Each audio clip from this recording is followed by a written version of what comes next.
Committee to order. Mr. Rue and myself, Paul Koretz, as chair, are both present, and we have a quorum. We're going to continue item number 6, and I would ask that items number 1, 7, and actually items number 1 and 8 be put on consent. And then we'll begin with public comment. Let's see, wait 1 second here.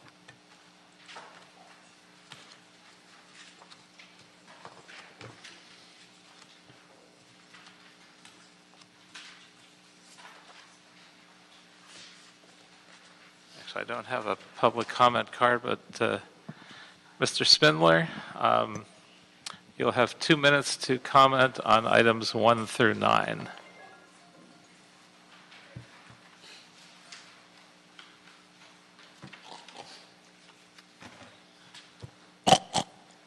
And just for the record, if you snort again, you'll be asked to be removed immediately and forfeit your speaking. Oh, well, I'm just saying that, okay, we have an animal welfare committee, but we're not allowed to make animal sounds. That is correct. Yeah, well, that's illegal. So we have nothing but total bullshit here, and I just have 2 minutes to talk about the whole thing. But again, that's what you like to do, to deprive people of their right to speak on items. So, number 2, an exemption of one controller aide.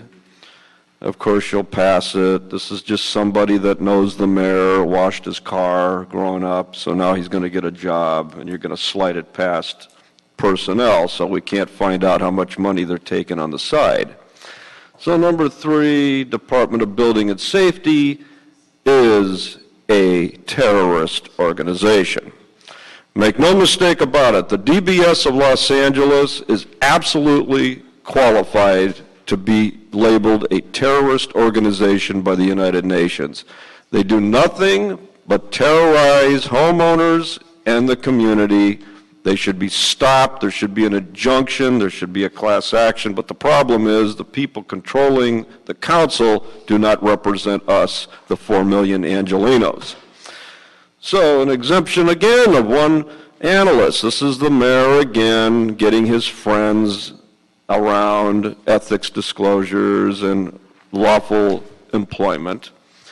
And the city attorney, of course, the city attorney, David Rue, is going to have a big problem with the city attorney, for example, and what he's doing in his district. Yes, look at him sweat. And then number 9, the planning administrator trust fund. Look, what the fuck do you have trust funds for? Put the money in the goddamn bank and tell us how much cash it is. And finally, I'm sorry.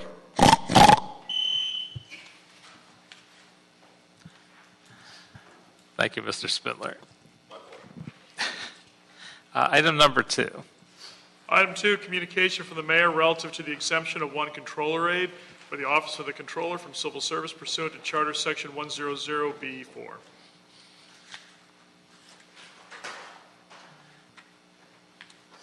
Do we have anyone from the Controller's office to speak to this item? Good morning, council members. Jennifer Rivera, Chief of Staff to the City Controller. Did you all have questions on the item? Yes. It's my understanding that the 2 chief internal auditor positions that were previously exempted would be vacated, and those positions would be filled via civil service appointments as soon as possible. So before we consider approving the new controller aide exemption, can you confirm that the chief internal auditor exemption is no longer needed? That's correct. My understanding is that when we were, the reason the chief internal auditors are exempt is because the list had expired. And so at the time, we did not have a list to hire for civil service. We currently have an approved list, and we're going through the hiring process. So my expectation is that both of those exemptions will be coming back to you all in the near future. So the request would be for us to obviously approve this item with the expectation that you'll be receiving 2 exemptions back shortly. Okay. And the mayor and the city council have authorized a total of 7 civil service exemptions for controller aide positions in the office. How will the duties and responsibilities of this position differ from those? This one is within the 7. As the position had been vacant and now is filled. The position's been filled since October. So it was our understanding this had already been exempt. I'm assuming it just now is coming up to you all. So, but it's within the 7. Okay, very good. Mr. Rue, any questions? Thank you. Thank you. So we'll move this forward without objection. Item number 3. Item 3, communication from the mayor relative to the exemption of 1 deputy superintendent of building for the Department of Building and Safety pursuant to Charter Section 1001B1. Hello, I'm Gina Turbalon from the Personnel Department, Liaison Building and Safety. This position is Assistant General Manager position in the Department of Building and Safety. It was previously exempted. The incumbent retired in January of this year. This position is over 400 employees in the Inspection Bureau. Okay, and the mayor's transmittal seems to state that this is a new exemption that will use one of the mayor and council's 50 one-time exemptions, but the Department of Building and Safety was previously authorized to exempt deputies. So just for clarification, is this increasing the number by 1, or is this using the same number? It is using the same number. Oh, okay. Okay, very good. Any questions, Mr. Rue? I'm good. Okay.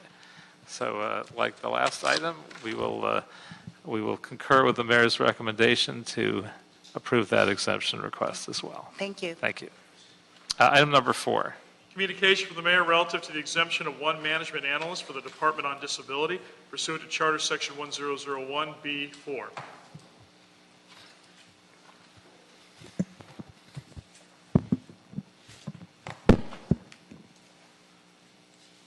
Good morning. Good morning. Stephen Simon, Executive Director, Department on Disability. This position is a highly specialized ADA specialist that's familiar with technology to ensure that all of the city's websites and digital communications are compliant with the ADA. It's referred to as a Section 508 position because the actual federal requirements are spelled out in Section 508 of the Rehabilitation Act. We were approved for the position in last year's budget and are just getting to the exemption point to try and fill it at this point. We posted the position for the transfer list under MA1. We did a national digital search. We got 6 candidates out of that. 1 was from the city on the transfer list and simply did not meet the qualifications. They were actually an attorney from a different department, but none met the technical qualifications we needed. We did identify 1 person in that search who was a non-civil service employee from outside the city that we'd be interested in hiring for the position. The requirements of this position, 1 are spelled out in the ADA, as I pointed out, but specific to a lawsuit from a few years ago, the emergency management lawsuit, Calife versus LA, we committed in that settlement to making sure all of our documents and websites were fully accessible under the ADA, and we have not reached that point yet, and this position would be the lead to do so. So I know the Personnel Department will have a new civil service list for a management analyst. Any chance that would be fruitful in helping you based on your difficulty anyway in finding someone? I honestly don't believe it will. These are skills that we have 1 person on our staff who knows about 50% of currently, who's been with us about 15 years. We honestly don't believe we can find this skill set in our the current folks we expect we could get from that list. There's 1 other person in ITA currently who does some of this work, who does the computer side of it for ITA, consistent with that lawsuit. who we don't expect to come over to our department. And one thing I'd add, Mr. Kretz, we picked MA1 for this position. That was an internal decision made by the department, probably my mistake, to be honest with you. We were trying to find something that fit our org chart and the salary range we thought was appropriate, but this doesn't match the traditional skill sets in MA1 that the city follows. There was no classification that fit this at all. All right, well, I had doubts coming in, but I think you have eased those doubts, so I will suggest that we concur with the mayor's recommendation for this exemption request. Thank you, sir. Mr. Chair, I just had a general question. Sure. I know we're at 167 exempt positions. With these 4 additional, do we go to 171, or since these are backfilling existing exempt, are we still at 167? Is that? Yeah, I think we have two of these that are replacements. So I think it puts us, this is a fluid number. First of all, it's in the 160s. I think it would put us at 169. 169. And it's as of 3 weeks ago. These change constantly as people vacate. Excuse me, you're disrupting the meeting. You are completely disrupting this meeting. We obviously can't function while you're disrupting the meeting.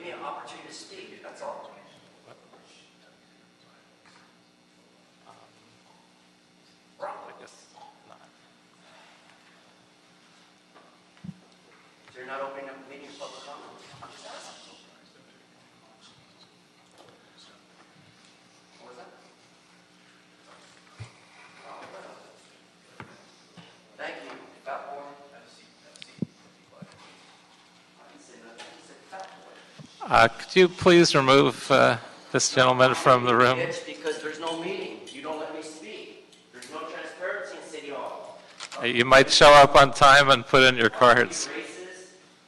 They make me take my clothes off downstairs. How can I get up to City Hall if I'm being harassed downstairs to enter the building, jackass? Just for the record, still disrupting the meeting, making goat noises on the way out. Mr. Chair, for the record, he was personally offensive to you and name-calling to the chair. Thank you, that is correct as well. Mr. Spindler, talking out of the audience, I'll give you one more warning. I guess your warning's up, but we'll wait until someone else escorts you out. LA District Attorney reviewing complaint, counsel leads 2 marriages.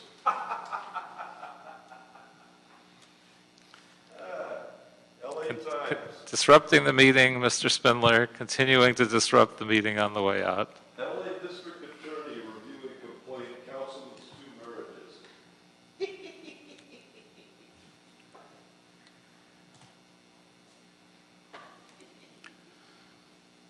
Still waiting for Mr. Spindler to continue his way out and stop disrupting this meeting.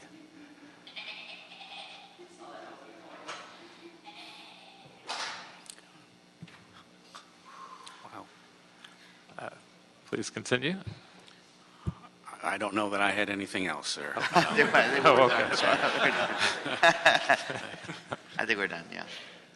I think we are as well. Okay, so we will approve the mayor's recommendation to approve this exemption request without objection.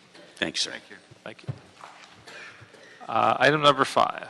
Item 5, Personnel Department report relative to eliminating salary history information from the city's employment applications and the feasibility of prohibiting all employers within the city of Los Angeles and those outside of the city who do business within city limits from seeking salary information from their applicants. Morning. Good morning. Janelle Ishihata with the Personnel Department. Tina Rodriguez, Personnel Department. The Personnel Department is reporting back on a council motion regarding the feasibility. Bring the microphone a little closer to you. It's a little hard to hear. Personnel Department is reporting back on a council motion regarding the feasibility of eliminating the salary history information from the city application form and any costs associated with making that change. The city uses a third-party online application system by NeoGov. We have contacted NeoGov, and they are in the process of creating an enhancement for their application system that would allow us to remove the salary information. After we submitted our council report, we were advised from NeoGov that there's been a delay in their enhancement, and they now anticipate the enhancement to be available in April or May of this year. There is also a application form that we have available on our website that will be minimal in cost as far as revising that if we are directed to remove the salary information. If the City Council directs the Personnel Department to eliminate the salary from the application, as long as there aren't any further delays from NeoGov, we should be able to make that change by July the 1st. And have you looked at other cities that have already made this change and what their experience was? No, we haven't done that yet. Do we know what those cities are? No. Do we know if the city attorney has any legal issues with making this change? No, we don't. I haven't talked to the city attorney's office. Has the city attorney's office looked at this issue? I'm not aware that we have. Do we have any doubts about whether there are legal issues in making this change? In choosing not to put prior salary history on the application form, I shouldn't think that we're required to do that. We can certainly look into that if you would like. Yeah, I think we need more information. I think we want to look at other cities and what their experiences have been, particularly to see if there were any legal challenges to doing this taking this same step, and to have the city attorney's office take a look at it as well. Okay, we can do that. What's a reasonable time to have you come back with it? Do you think you can all do that by the next meeting? When will the next meeting be? The 5th? Could we, that's a little too soon on this matter. Could it be the following meeting? Yeah, let's do that. So I'll ask that you both come back the following meeting. So we'll just continue that item and ask for that information.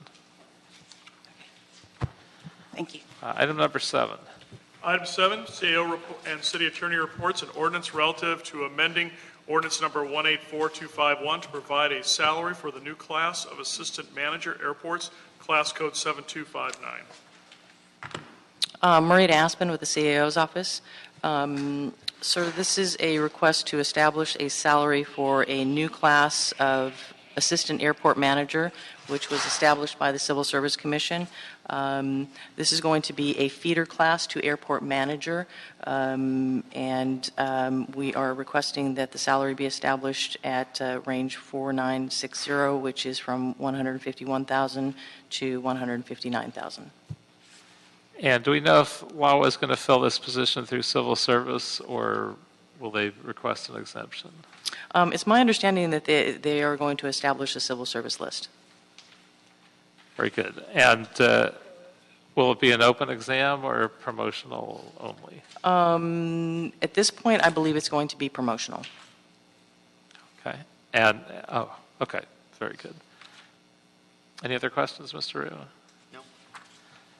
All right. So I think we will approve this item without exemption and draft the ordinance.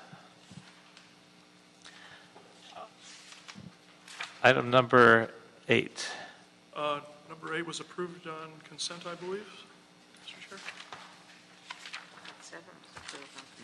Yes. Here. But we do have item 9. Item 9. Okay. Item 9, Department of Building and Safety Report relative to fiscal year 2016-17 interim budget request for one accountant 2 position to administer the Development Services Trust Fund. This matter has also been referred to the Planning and Land Use Management Committee.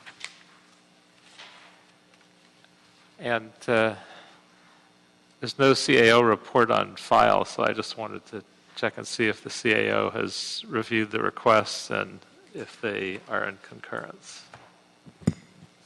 Yes, the CAO's office has reviewed this, and we are in concurrence. And there's 3 months left in the fiscal year. The Building and Safety request this position for the coming budget as well. And if not, would it make sense to wait a few months and see if that is included? Good afternoon, Councilmember Jason Klein, Office of the City Administrative Officer. This position is actually allocated as part of the Development Reform Initiative. As part of the initiative, we increased the development services surcharge from 2% to 3% to fund the Build LA project, as well as enhancements to the development centers throughout the city. This position is directly tied to that service enhancement. By authorizing the position now, what that does is it gives the personnel department the opportunity to allocate the position in the current year and for the department to cert the list and fill the position before the current list expires, so that the position is fully filled all of next fiscal year.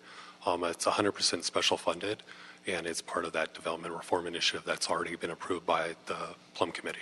Great. Okay, so clearly a funding stream for it. All right, thank you. Then we will, without objection, approve that request. Thank you, sir. And having no other business on file, we are adjourned.